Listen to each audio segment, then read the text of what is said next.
ಮೈಸೂರು ದಸರಾದ ವೈಭವ ದಿನೇ ದಿನೇ ಕಳೆಗಟ್ಟುತ್ತಾ ಇದೆ. ಅದರಲ್ಲೂ ಅಂಬಾರಿಗೆ ಇನ್ನೇನು ಕೇವಲ 2 ದಿನಗಳು ಮಾತ್ರ ಬಾಕಿ ಇದೆ. ಹಾಗಾಗಿ ಅರಮನೆಯಲ್ಲಿ ಕಂಗೊಳಿಸುವಂತಹ ಒಂದಷ್ಟು ಸ್ತಬ್ಧ ಚಿತ್ರಗಳು ಈಗ ರೆಡಿ ಆಗಿರುವಂತದ್ದು.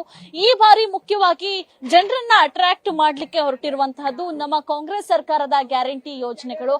ಅದರಲ್ಲೂ ಪ್ರಮುಖವಾಗಿ ಶಕ್ತಿ ಯೋಜನೆ ಗೊತ್ತೇ ಇದೆ. ಮೈಸೂರಿಂದ ಬೆಂಗಳೂರಿಗೆ ಜೊತೆಗೆ ಮಂಡ್ಯ, ಮದ್ದೂರು, ಚನ್ನಪಟ್ಟಣದ ಬಸ್ಸು ಕೂಡ ಈಗ ರೆಡಿ ಆಗಿರುವಂತದ್ದು. ಹಾಗಾಗಿ ಶಕ್ತಿ ಯೋಜನೆಯನ್ನ ಬಿಂಬಿಸುವಂತಹ ನಿಟ್ಟಿನಲ್ಲಿ ಈ ಬಾರಿ ಸ್ತಬ್ಧ ಚಿತ್ರ ತುಂಬಾ ಅಟ್ರಾಕ್ಟ್ ಮಾಡ್ತಾ ಇದೆ. ಅದರಲ್ಲೂ ಮತ್ತೊಂದು ಕಡೆ HAL ಕೂಡ ಮಾಡಿರುವಂತದ್ದು.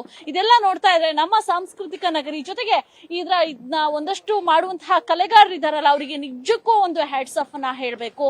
ಈ ಮಟ್ಟಿಗೆ ಒಂದಷ್ಟು ಸ್ತಬ್ಧ ಚಿತ್ರಗಳನ್ನ ಮಾಡ್ತಾರೆ. ಪ್ರತಿ ವರ್ಷ ಕೂಡ ವಿಭಿನ್ನ ರೀತಿಯಾಗಿ ಮಾಡುವಂತದ್ದು. ಈ ವರ್ಷ ಕೂಡ ಒಂದಷ್ಟು ಸರ್ಕಾರಿ ಇಲಾಖೆಗಳಾಗಿರ್ಬೋದು, ಜೊತೆಗೆ ನಮ್ಮ ರಾಜ್ಯದ ಒಂದಷ್ಟು ಸ್ತಬ್ಧ ಚಿತ್ರಗಳನ್ನ ಬಿತ್ತರಿಸುವಂತಹ ಕೆಲಸವನ್ನ ಮಾಡ್ತಾ ಇರಬಹುದು. ಈಗ ನನ್ನ ದೃಶ್ಯಾವಳಿ ನೋಡ್ತಾ ಇರಬಹುದು. ನಮ್ಮ ಬೆಂಗಳೂರಿನ HAL ನ ಒಂದಷ್ಟು ದೃಶ್ಯಾವಳಿಯನ್ನ ಕೂಡ ಈಗ ಸ್ತಬ್ಧ ಚಿತ್ರದಲ್ಲಿ ಅಲಂಕಾರಗೊಳಿಸಿರುವಂತದ್ದು. ಜೊತೆಗೆ ಅದ್ರ ಜೊತೆಗೆ ಡಬಲ್ ಡೆಕ್ಕರ್ ಫ್ಲೈಓವರ್ ನಮಗೆ ಗೊತ್ತೇ ಇದೆ. ಮೆಟ್ರೋ ರಾಗಿಗುಡ್ಡ ಮೆಟ್ರೋ ಸ್ಟೇಷನ್ ಆಗುವಂತಹ ಸಂದರ್ಭದಲ್ಲಿ ಅಲ್ಲಿ ಮಾಡಿದಂತಹ ಡಬಲ್ ಡೆಕ್ಕರ್ ಬ್ರಿಡ್ಜ್ ನ ಕೂಡ ಈ ಬಾರಿ ಸ್ತಬ್ಧ ಚಿತ್ರದಲ್ಲಿ ಅನಾವರಣಗೊಳಿಸಿರುವಂತದ್ದು. ಬರೀ ಇದಿಷ್ಟೇ ಅಲ್ಲ, ಗಾಂಧೀಜಿಯವರ ಒಂದಷ್ಟು ಆಗಿರ್ಬೋದು, ಅಥವಾ ಒಂದಷ್ಟು ಡಬಲ್ ಟೆಕ್ಕರ್ ಆಗಿರ್ಬೋದು, HAL ಆಗಿರ್ಬೋದು, ಶಕ್ತಿ ಯೋಜನೆ ಆಗಿರ್ಬೋದು, ಜೊತೆಗೆ ಇಂದಿರಾ ಕ್ಯಾಂಟೀನ್ ಆಗಿರ್ಬೋದು, ಹೀಗೆ ಸಾಕಷ್ಟು ವಿವಿಧ ಬಗೆಯ ಇಲಾಖೆಗಳ ಒಂದಿಷ್ಟು ಚಿತ್ತಾರವನ್ನ ಈ ಬಾರಿ ಬಿಡಿಸ್ತಾ ಇರುವಂತದ್ದು. ಪ್ರಮುಖವಾಗಿ ಈ ಬಾರಿ ಪ್ರವಾಸಿಗರನ್ನ ಇದೆಲ್ಲವೂ ಕೂಡ ಮೇನ್ ಆಗಿ ಅಟ್ರಾಕ್ಟ್ ಮಾಡುತ್ತೆ. ಯಾಕಂದ್ರೆ ಈಗಾಗಲೇ ಬಂಡಿಪಾಳ್ಯದ APMC ಮಾರ್ಕೆಟ್ ನಲ್ಲೂ ಕೂಡ ಸ್ತಬ್ಧ ಚಿತ್ರಗಳು ರೆಡಿ ಆಗ್ತಾ ಇದೆ. ಇನ್ನೇನು ಕೇವಲ 2 ದಿನ ಮಾತ್ರ ಬಾಕಿ ಇರೋದ್ರಿಂದ ಕೆಲಸಗಳು ಕೂಡ ಬರ್ದಿಂದ ಸಾಗ್ತಾ ಇದೆ. ಹಾಗಾಗಿ ಇದಕ್ಕೆ ಬೇಕಾಗುವಂತಹ ಒಂದಷ್ಟು ಐಟಮ್ಸ್ ಆಗಿರ್ಬೋದು, ಅಥವಾ ಪೇಂಟಿಂಗ್ ಆಗಿರ್ಬೋದು, ಇದೆಲ್ಲವನ್ನ ಕೂಡ ಈಗ ರೆಡಿ ಮಾಡ್ತಾ ಇರುವಂತದ್ದು. ಸದ್ಯ ಗಮನಿಸ್ತಾ ಇರ್ಬೋದು ಯಾವ ಮಟ್ಟಿಗೆ ಮಾಡ್ತಾ ಇದ್ದಾರೆ ಅಂತ. ಇದನ್ನ ತಯಾರಕರನ್ನ ಕೂಡ ನಾನು ಮಾತಾಡಿಸ್ತಾ ಹೋಗ್ತೀನಿ. ಯಾಕಂದ್ರೆ ಇಷ್ಟೆಲ್ಲ ಮಾಡ್ಬೇಕು ಅಂದ್ರೆ ಸಾಮಾನ್ಯವಾದ ವಿಷಯನೇ ಅಲ್ಲ.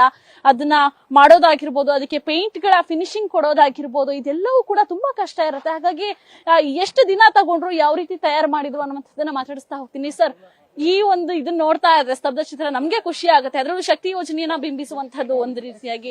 ಇದೆಲ್ಲ ಬಸ್ನ ಫಿನಿಶಿಂಗ್ ಕೊಡಬೇಕು ಅಂದ್ರೂ ಅಷ್ಟೇ ಕಷ್ಟ ಇದೆ. ಏನ್ ಹೇಳಕ್ ಇಷ್ಟಪಡ್ತೀರಾ ಅಂತ? ಮೇಡಮ್, ಇವಾಗಲೇ ನಾವು ಒಂದು 20 ದಿನದಿಂದ ಕೆಲಸ ಮಾಡ್ತಾ ಇದ್ದೀವಿ.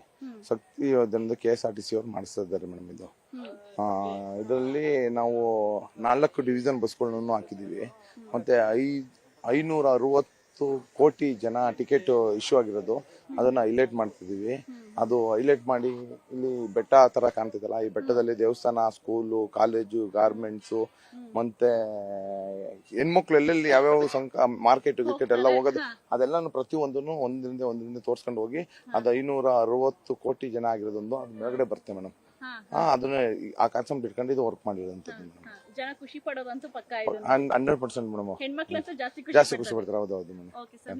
ಅಭಿಲಾಷ್ ಅಂದ್ರೆ ಹೇಳ್ತಾ ಇರುವಂತದ್ದು, ಒಂದ್ ಕಡೆಯಾಗಿ ಬಸ್ಗಳ ಚಿತ್ತಾರವನ್ನ ಮಾಡಿದ್ರೆ, ಮತ್ತಿನ್ನೊಂದ್ ಕಡೆಯಾಗಿ ಶಕ್ತಿ ಯೋಜನೆಯಿಂದ ಉಪಯೋಗ ಆದಂತಹ ಒಂದಷ್ಟು ಮಹಿಳೆಯರ ಒಂದಷ್ಟು ಟಿಕೆಟ್ಸ್ ಗಳಾಗಿರ್ಬೋದು. ಈಗ 500 ಚಿಲ್ಲರೆ ಕೋಟಿ ಏನು ಟಿಕೆಟ್ಸ್ ಗಳು ಸೇಲ್ ಆಗಿದೆಯೋ, ಅದ್ರ ಜೊತೆಗೆ ಮಹಿಳೆಯರು ಎಲ್ಲೆಲ್ಲಿ ಹೋಗ್ತಾರೆ, ಎಲ್ಗೆಲ್ಗೆ ಈಗ ಸಾಮಾನ್ಯವಾಗಿ ಗೊತ್ತಾ ಇದೆ, ಫ್ರೀ ಒಂದಷ್ಟು ಬಸ್ ಫ್ರೀ ಕೊಟ್ಟಾಗ ಧರ್ಮಸ್ಥಳ ಆಗಿರ್ಬೋದು, ಅಥವಾ ಸುಬ್ರಹ್ಮಣ್ಯ ಆಗಿರ್ಬೋದು, ತಾಯಿ ಚಾಮುಂಡೇಶ್ವರಿ ದೇವಾಲಯಕ್ಕೂ ಕೂಡ ಬರುವಂತವ್ರು, ಹಂಪಿ, ಎಲ್ಲಾ ಕಡೆ ಕೂಡ ಹೋದಂತವ್ರು ಕೂಡ ಅತಿ ಹೆಚ್ಚಾಗಿರ್ತಾರೆ. ಹಾಗಾಗಿ ಶಕ್ತಿ ಯೋಜನೆಯಲ್ಲೂ ಕೂಡ ಎಲ್ಲೆಲ್ಲಿ ಹೋಗಿದ್ರು ಅನ್ನುವಂತಹ ಒಂದಷ್ಟು ಚಿತ್ತಾರಗಳನ್ನ ಕೂಡ ಈಗ ರೆಡಿ ಆಗ್ತಾ ಇದೆ. ಹಾಗಾಗಿ ಈ ಬಾರಿ ಸ್ತಬ್ಧ ಚಿತ್ರಗಳನ್ನು ಪ್ರವಾಸಿಗರಂತೂ ಮೆಚ್ಕೊಳ್ಳೋದಂತೂ ಪಕ್ಕ. ಯಾಕಂದ್ರೆ ನಮ್ಗೆ ಇದೆಲ್ಲ ನೋಡ್ತಾ ಇದ್ರೆ ಖುಷಿ ಆಗ್ತಾ ಇದೆ. ಪ್ರಮುಖವಾಗಿ ನಮ್ಮ ಒಂದಷ್ಟು ಸಂಸ್ಕೃತಿಯನ್ನ ಬಿತ್ತರಿಸೋದಾಗಿರ್ಬೋದು, ನಮ್ಮ ಒಂದಷ್ಟು ಕಟ್ಟಡಗಳಾಗಿರ್ಬೋದು, ಅಥವಾ ನಾನು ಈಗಾಗಲೇ ಹೇಳ್ದಂಗೆ HAL, ಡಬಲ್ ಡೆಕ್ಕರ್, ನಮ್ಮ ಸಾಧನೆಗಳೇನಿದೆ ಅದೆಲ್ಲವನ್ನ ಕೂಡ ಈ ಬಾರಿ ತೋರಿಸುವಂತಹ ಪ್ರಯತ್ನ ಮಾಡ್ತಾ ಇದ್ದಾರೆ. ಹಾಗಾಗಿ ನೀವು ಕೂಡ ಈ ಒಂದನ್ನ ಮಿಸ್ ಮಾಡ್ಕೋಬೇಡಿ. ಸ್ತಬ್ಧ ಚಿತ್ರಕ್ಕೆ ಬಂದು ಎಂಜಾಯ್ ಮಾಡ್ಲಿ ಅನ್ನೋದೇ ನಮ್ಮ ಆಶಯ. ಕ್ಯಾಮರಾ ಪರ್ಸನ್ ಶ್ರೀಹರಿ ಜೊತೆ ವರ್ಷಿತಾ ತಾಕಿರಿ, ಪವರ್ ಟಿವಿ, ಮೈಸೂರು.